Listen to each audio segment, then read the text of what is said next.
नजर डालते हैं आज की खास खबरों पर। वित्त मंत्री निर्मला सीतारमण ने गुरुवार 1 फरवरी को मौजूदा मोदी सरकार का आखिरी बजट पेश किया। उन्होंने 58 मिनट भाषण दिया। ये अंतरिम बजट है क्योंकि अप्रैल मई में आम चुनाव होना है।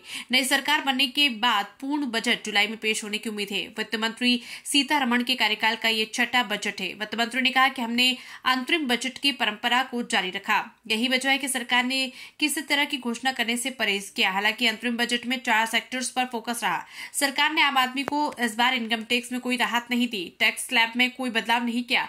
इस बार बजट में कुछ भी सस्ता या महंगा नहीं हुआ। ऐसा इसलिए क्योंकि 2017 में लागू किए गए जीएसटी के बाद से बजट में केवल कस्टम ड्यूटी, एक्साइज ड्यूटी को बढ़ाया या घटाया जाता है, जिसका असर गिनी चुनी चीजों पर पड़ता है। सरकार ने 25 करोड़ लोगों को गरीबी से बाहर निकाला। गरीब कल्याण योजना में 34 लाख करोड़ रुपए खातों में भेजे।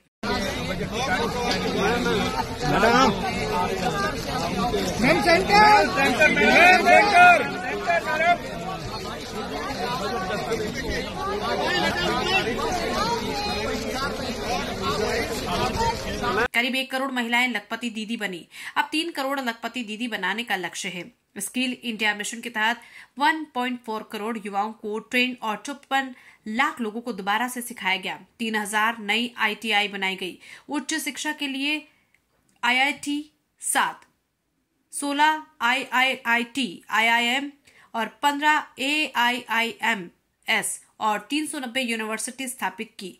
पीएम किसान योजना से 11.8 करोड़ लोगों को आर्थिक मदद मिली है।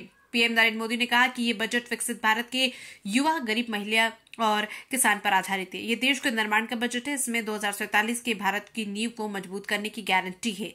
मैं निर्मला जी और उनकी टीम को बहुत बधाई देता हूं। इसमें भारत की यंग एस्पिरेशन का प्रतिबिंब है। उन्होंने कहा कि अब हमने 2 करोड़ और नए घर बनाने का लक्ष्य रखा है। पहले हमने 2 करोड़ लखपति दीदी बनाने का लक्ष्य रखा था, जिसे बढ़ाकर 3 करोड़ कर दिया गया। इस बजट में गरीब और मध्यम वर्ग को एम्पावर करने पर जोर दिया गया है। युवा भारत की युवा आकांक्षाओं का, भारत की यंग एस्पिरेशंस का प्रतिबिंब है। बजट में 2 महत्वपूर्ण निर्णय लिए गए हैं। रिसर्च और इनोवेशन पर 1 लाख करोड़ रुपए का फंड बनाने की घोषणा की गई है। बजट में स्टार्टअप्स को मिलने वाली टैक्स छूट के विस्तार का भी ऐलान किया गया है।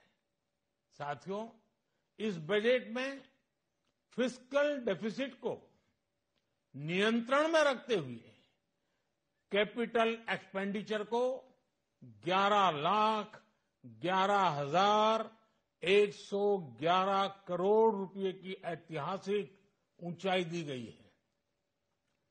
अर्थशास्त्रियों की भाषा में कहें तो एक प्रकार से स्वीट स्पॉट है। इससे भारत में 21वीं सदी के आधुनिक इंफ्रास्ट्रक्चर के निर्माण के साथ ही युवाओं के लिए अनगिनत रोजगार के नए अवसर तैयार होंगे।